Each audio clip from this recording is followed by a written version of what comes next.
ചെറുതുരുത്തിയുടെ ഹൃദയഭാഗത്ത് ആധുനിക സൗകര്യങ്ങൾ ഒത്തുചേരുന്ന മികച്ച വാസസ്ഥലം ഒരുക്കുകയാണ് ലാൻഡർ അപ്പാർട്ട്മെന്റുകൾ. ഷൊർണൂർ റെയിൽവേ സ്റ്റേഷന്റെ തൊട്ടടുത്ത് 2 BHK 3 BHK ഭവനങ്ങൾ, വിശാലമായ പാർക്കിംഗ് ഏരിയ, ജനറേറ്റർ സൗകര്യം എന്നിവയും ഒരുക്കിയിട്ടുണ്ട്. വാടകയ്ക്കെടുക്കാൻ താല്പര്യമുള്ളവർക്കും ലളിതമായ EMI സൗകര്യങ്ങളിലൂടെ സ്വന്തമായി വാങ്ങാൻ ആഗ്രഹിക്കുന്നവർക്കും ഒരുപോലെ തിരഞ്ഞെടുക്കാവുന്ന മികച്ചൊരു അവസരം. നിങ്ങൾക്കും ഇതിലൊരു അപ്പാർട്ട്മെന്റ് വേണമെന്നുണ്ടെങ്കിൽ താഴെ കാണുന്ന നമ്പറിൽ കോൺടാക്ട് ചെയ്യുക.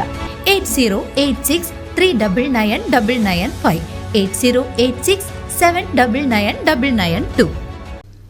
മലയാള സിനിമയുടെ വെള്ളിത്തിരയിൽ സ്വാഭാവിക അഭിനയത്തിന്റെ പെരുന്തച്ഛനായിരുന്ന KPSC ലളിത വിട പറഞ്ഞിട്ട് ഇന്ന് 4 വർഷം തികയുന്നു. പകരക്കാരില്ലാത്ത അഭിനയ ശൈലിയും ശബ്ദ ഗാംഭീര്യവും കൊണ്ട മലയാളികളുടെ ഹൃദയത്തിൽ കുടിയേറിയ ഈ മഹാനടി തന്റെ അസാന്നിധ്യം കൊണ്ട് ഇന്നും മോളിവുഡിലെ വലിയൊരു ശൂന്യതയായി അവശേഷിക്കുന്നു. വടക്കാഞ്ചേരി MLA നേതൃത്വത്തിൽ ജനപ്രതിനിധികൾ KPSC ലളിത അന്ത്യവിശ്രമം കൊള്ളുന്ന എങ്കക്കാട്ടെ വസതിയിൽ പുഷ്പാർച്ചന നടത്തി. നല്ലൊരു ചായയും എടുത്തോ. കടുപ്പം കൂടിയാലും പാലൊട്ടും മുറക്കണ്ട. ഗുഡ് നൈറ്റ് മാധവി അമ്മയാണോ? അല്ല, മാധവി അപ്പൻ.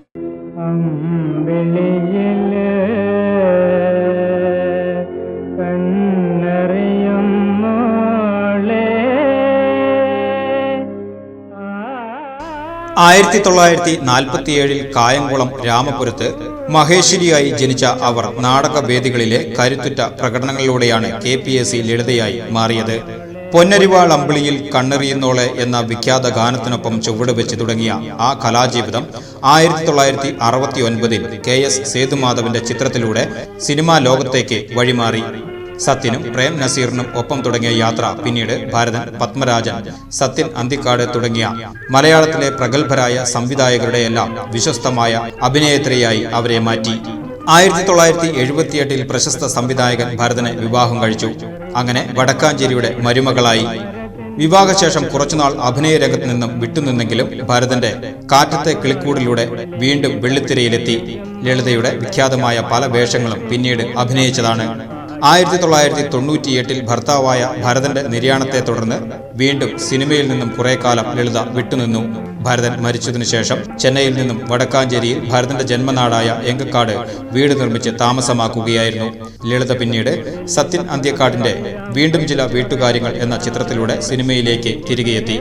2022 റിലീസായ ഭീഷ്മപർവം, ഒരുത്തി എന്നീ സിനിമകളിലാണ് KPSC ലളിത അവസാനമായി അഭിനയിച്ചത്. 5 പതിറ്റാണ്ടിലേറെ നീണ്ട അഭിനയ ജീവിതത്തിൽ 600-ലേറെ ചിത്രങ്ങളിൽ അവർ വേഷമിട്ടു.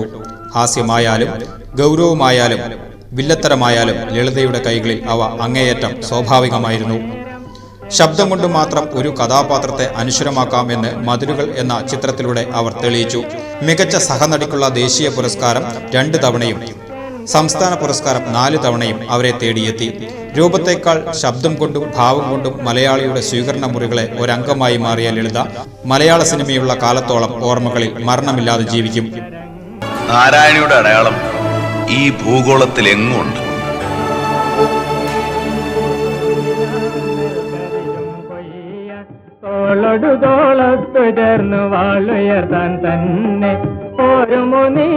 വടക്കാഞ്ചേരി MLA സേവ്യർ ചിറ്റിലപ്പള്ളി, വടക്കാഞ്ചേരി നഗരസഭാ chairperson Mini Aravindan, vice chairperson PN Surendran, കൗൺസിലർമാരായ S രാമചന്ദ്രൻ, PK വിജയൻ, മുൻ കൗൺസിലർ VP മധു, സംവിധായകൻ റഷീദ് പാറക്കൽ ഉൾപ്പെടെയുള്ളവർ KPSC ലളിത അന്ത്യവിശ്രമം കൊള്ളുന്ന എങ്കക്കാട്ടെ പാലിശ്ശേരിയിൽ ഓർമ്മയിൽ എത്തി പുഷ്പാർച്ചന നടത്തി.